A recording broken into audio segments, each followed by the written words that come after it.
Hi and welcome to Real Magic Review. My name is Steve Faulkner. Next week is Blackpool Magic Convention, which I'm really excited about, even though I'm only going for the day, so come and say hi. But I'm going to try and avoid kind of walking away with carrier bags full of shit I'll never use. And that's kind of why I started this review channel, to find the good stuff.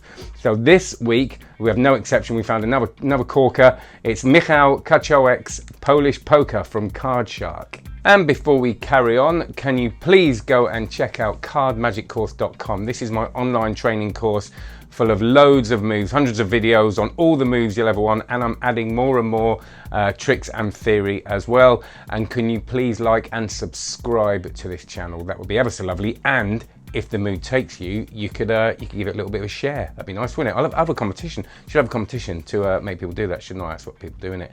But anyway, let's get on with the review. So when I was at the session convention back in January, I got a message off of a guy, Michal, from Poland, because he'd watched my vlogs that I did from the session. If you haven't seen them, you can check them out if you want.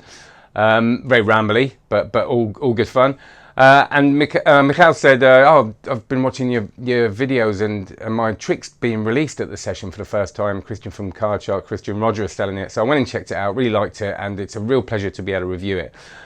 It's a really direct trick. It's not going to be a huge, long review like some of mine because there's not loads to say about it, which is a good thing.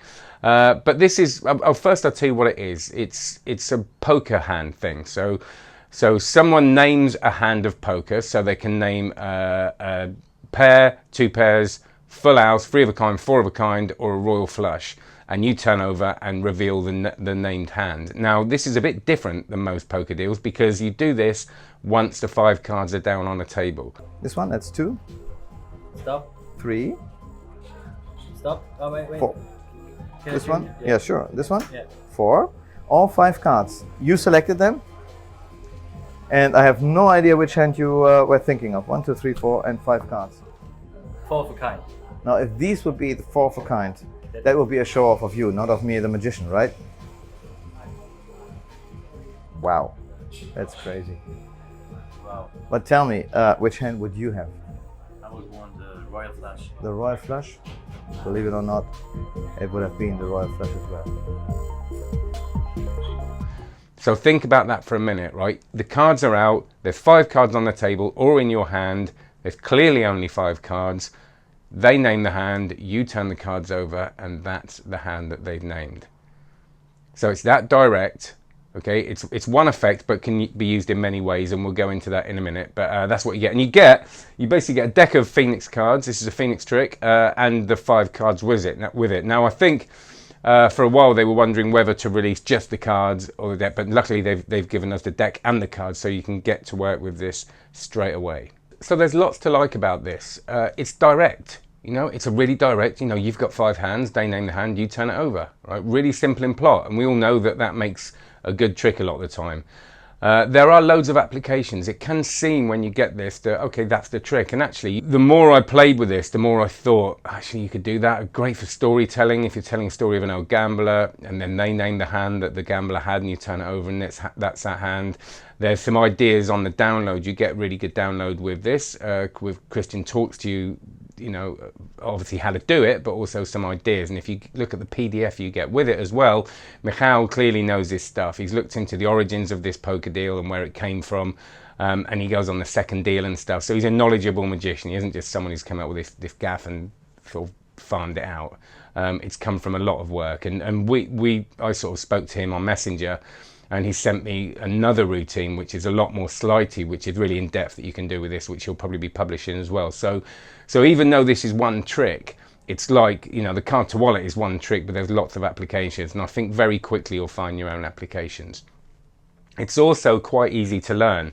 When you learn the method, you kind of go, oh, am I going to remember all that? And actually it's very logical. You're only remembering like 5 or 6 things, and actually they do follow a logic. So I found myself, and I'm no good at remembering sort of fixed routines, and I found myself remembering this quite easily and being able to do it quite easily. And there's not a lot to mess up really, because you know, when you pick the cards up, and you have to pick them up a certain way depending on what they call, which is again no sleight of hand in that, and Christian talks you through a very convincing way of doing this. You do look at them before you reveal them. So if someone says royal flush, you can look at the cards and go, oh, yeah, there you go, royal flush, which gives you the chance to just check your orientation a little bit.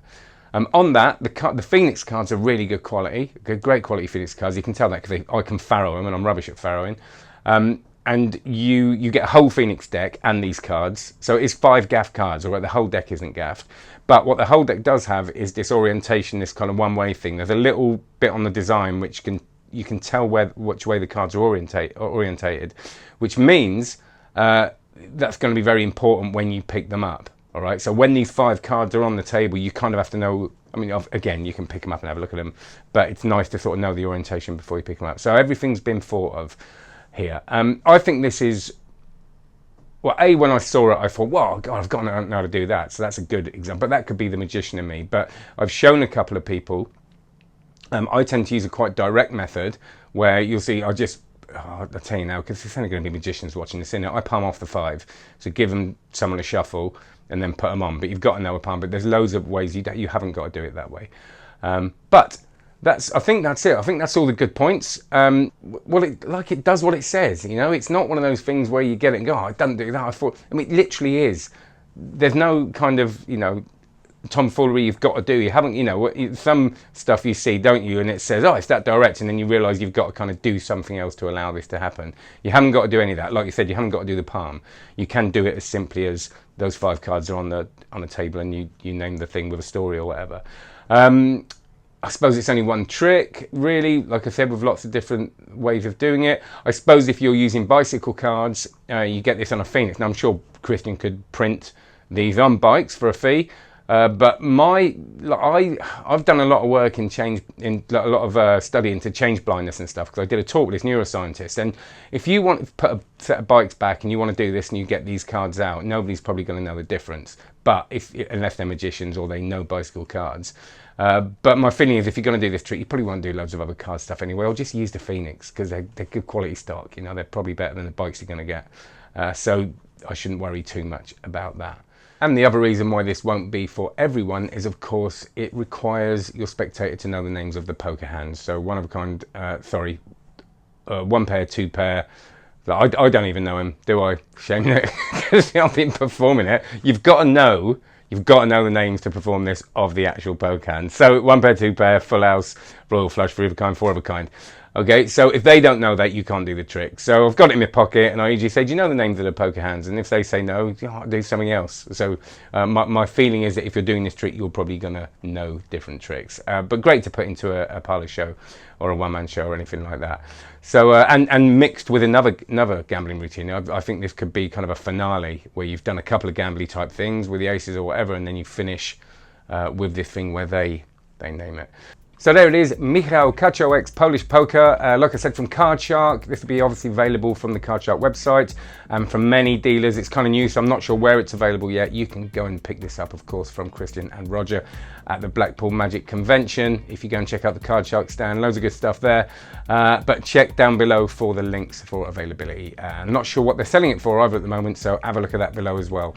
So thanks very much. Please like and subscribe. Come and say hi if you see me at Blackpool, and do go and check out cardmagiccourse.com. Any questions about the course, please do let me know down below on the comments, or like I said, come and say hi if you see me at a convention.